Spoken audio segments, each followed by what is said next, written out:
Hi,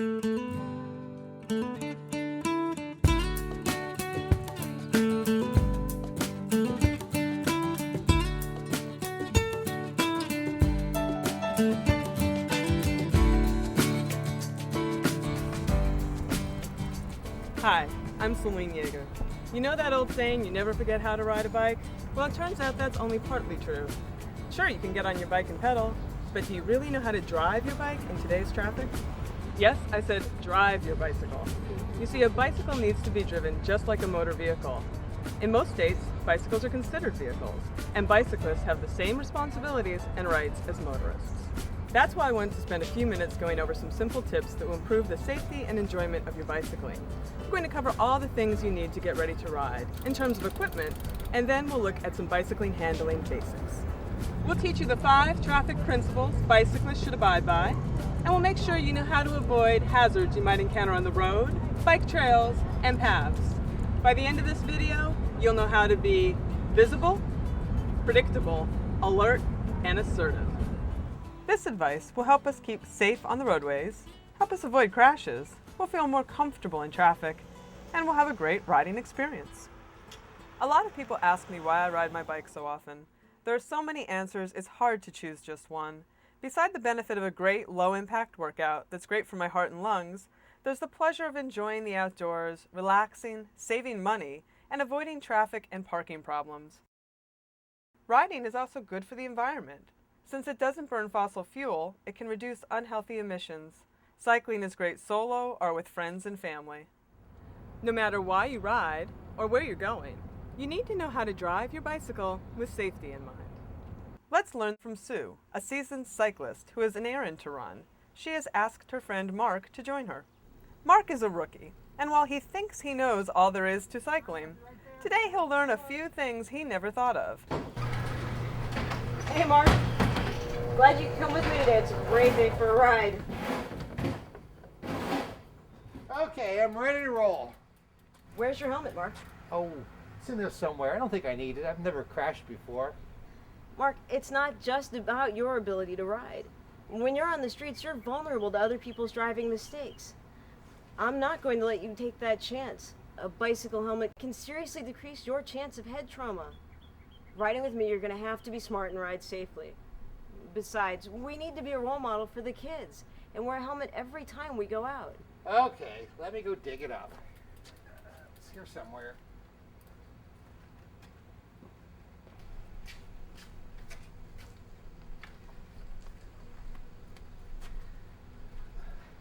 These things just don't fit right. There's helmets to fit every rider. You just have to take a few seconds to properly size and adjust them. Your helmet should be the proper size for your head. Different helmets fit differently. Choose one that's not too tight or too loose. The helmet should sit level on your head, and the sliders should form a V underneath your earlobes, and the chin strap should be tight, with room to breathe, of course. Wow, that feels much better. Let's hit the road. Hold on, Mark. There are a few things we need to do to get ready. Does that bike fit you properly? It looks like you have enough clearance.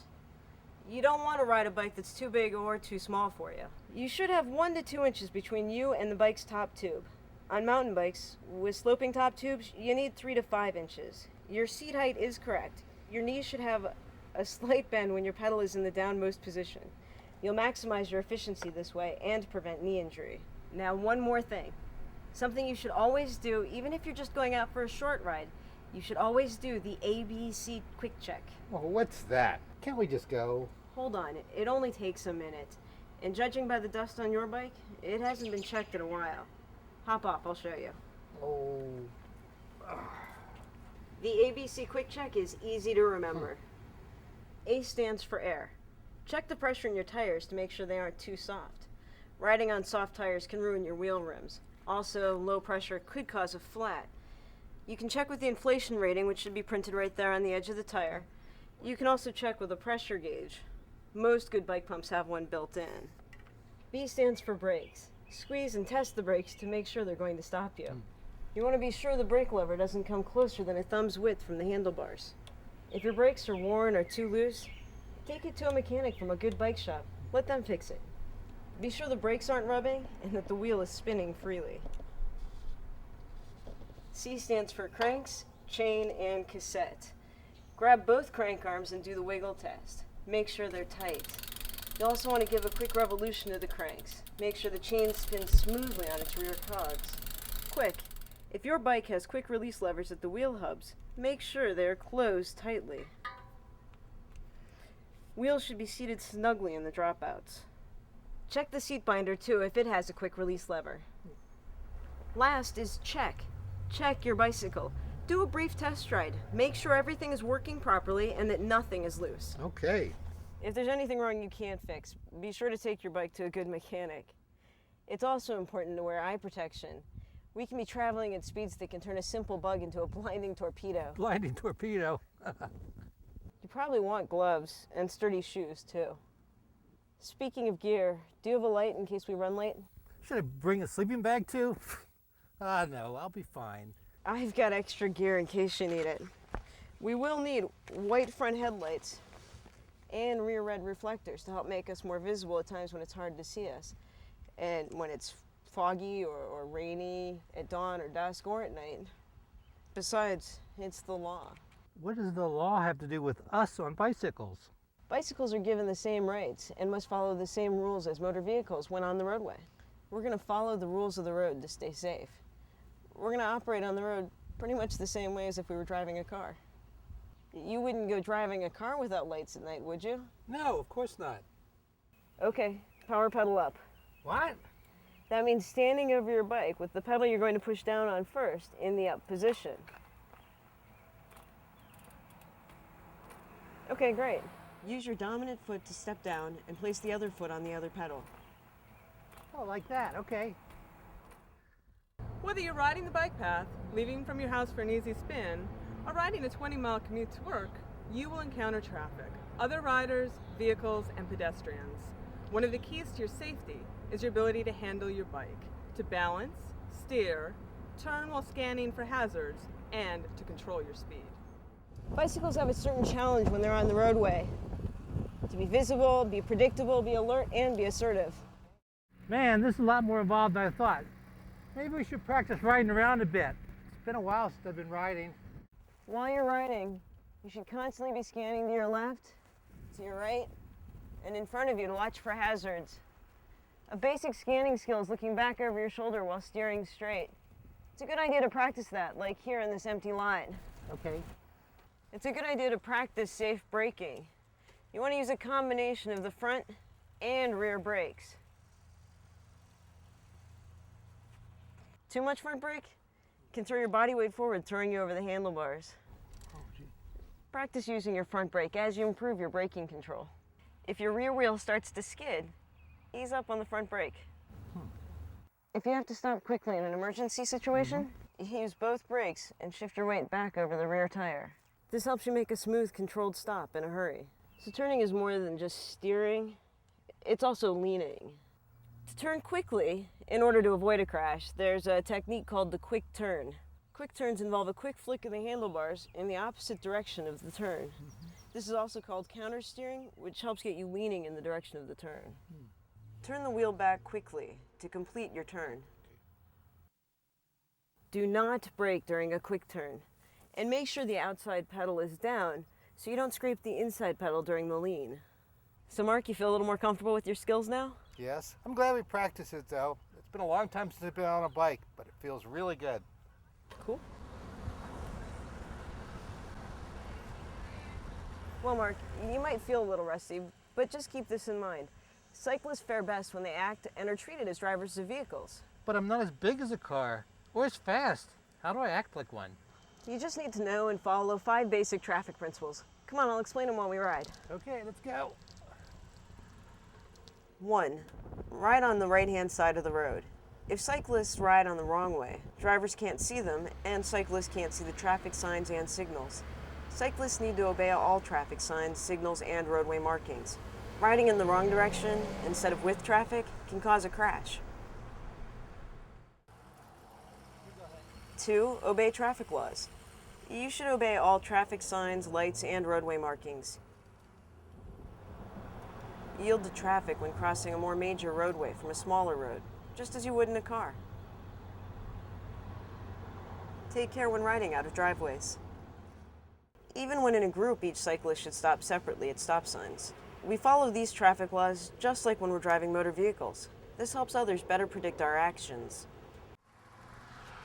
Hey, shouldn't we just ride on the sidewalks where we'll be safe from the cars?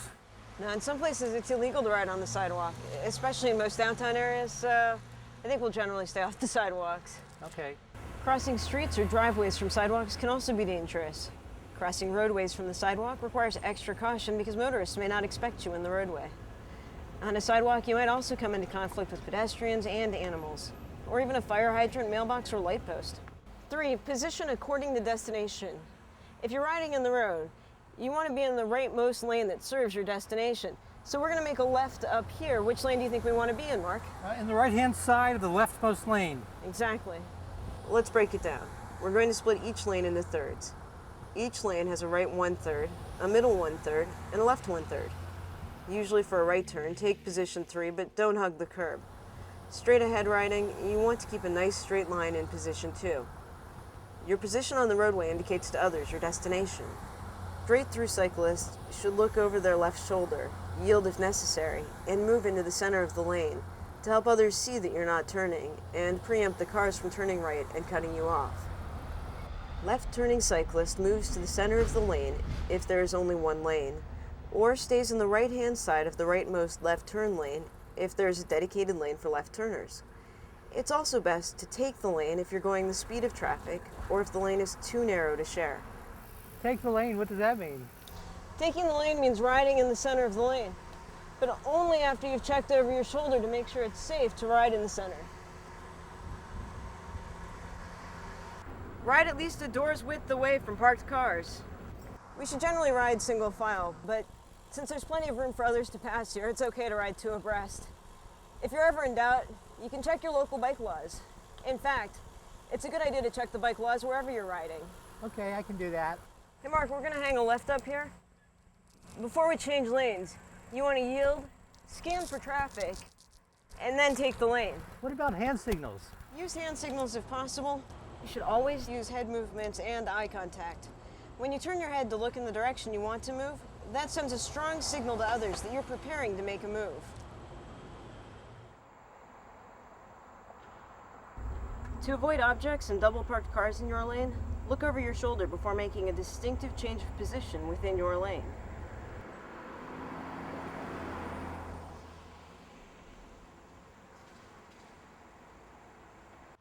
When changing lanes, check over your shoulder and yield before moving.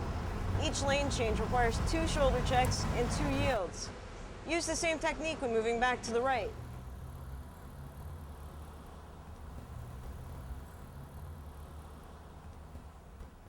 Four, position according to speed. When riding slower than the traffic around you, leave room for drivers to pass if the lane width permits. But don't hug the curb. You need room to maneuver, and you want to discourage unsafe passing. When you're going the speed of traffic, take the lane. When riding faster than traffic, only overtake on the left. Avoid passing on the right of cars. They don't expect you there, and you're not riding predictably. 5, position at intersections.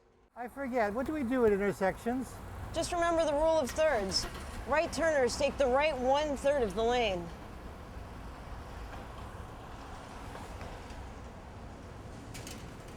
If you have a dedicated left turn lane and it's too narrow to share with another vehicle, take the lane just as you would in a car. If the lane is wide enough to share, stay in the right 1/3. This puts you on the proper side of the road after you complete the turn. If there is no dedicated lane for turning and the lane serves 2 destinations, favor the left 1/3 of the lane. Straight through traffic can move around you on your right while you wait for oncoming traffic to clear so you can turn. Straight through riders take the lane, but always yield to pedestrians. Wow, that's a lot to remember. Just think of where you would be in the roadway if you were driving your car. Remember, your road position is a signal to the other drivers around of what you're doing. You can avoid conflicts and collisions by being... Okay, let me see if I remember.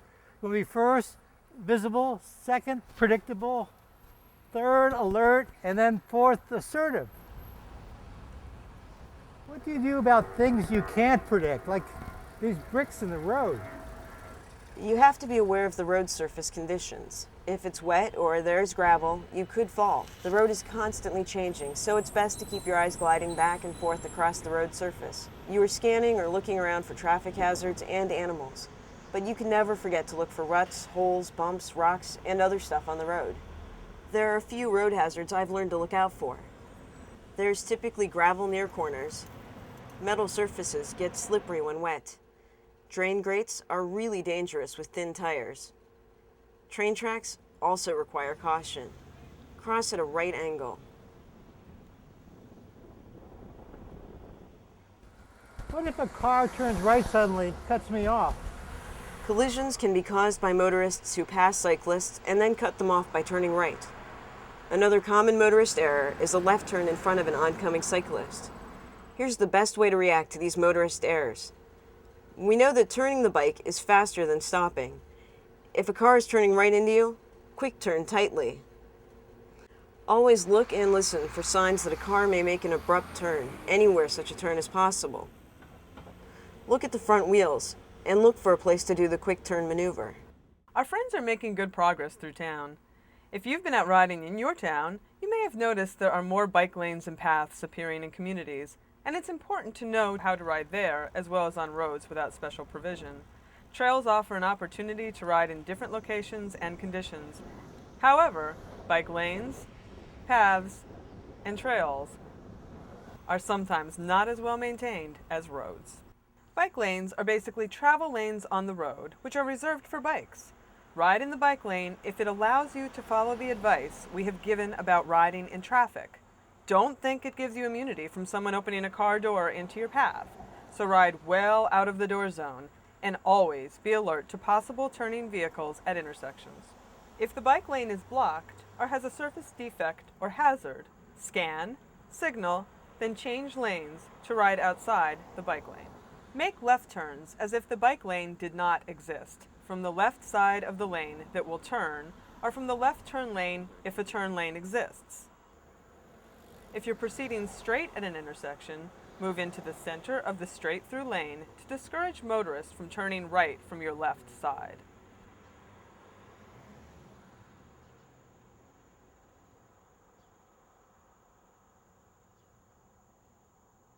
A shared-use path is an off-road facility, generally paved, used by bicyclists, pedestrians, and many others. Bicyclists must always yield to pedestrians or horses, ride at speeds appropriate for conditions, and provide an audible warning when passing other path users. Use a bell or call out, Fasten on your left.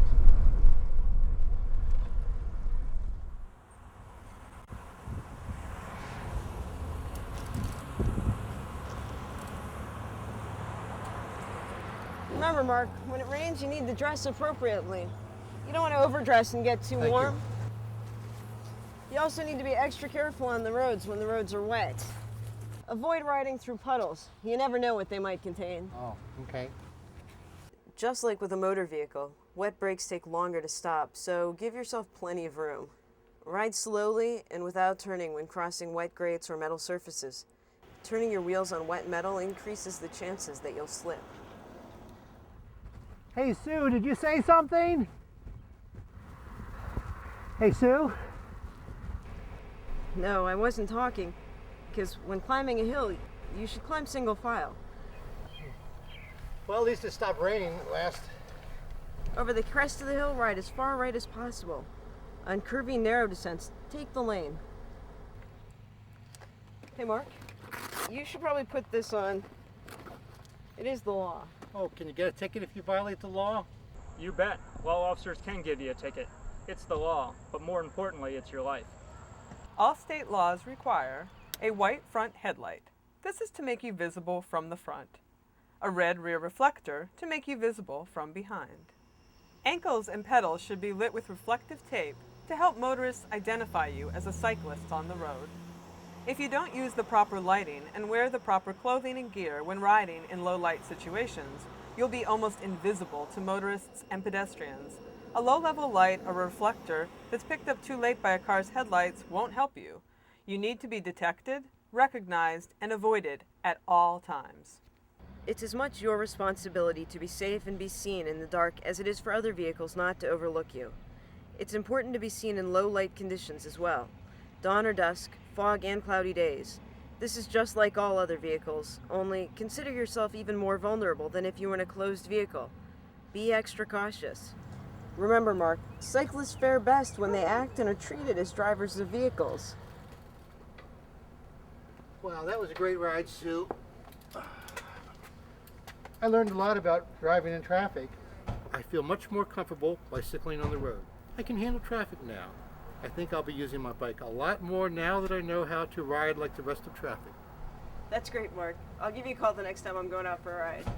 I'll see you later. Okay, Sue, take care. You too. Bye.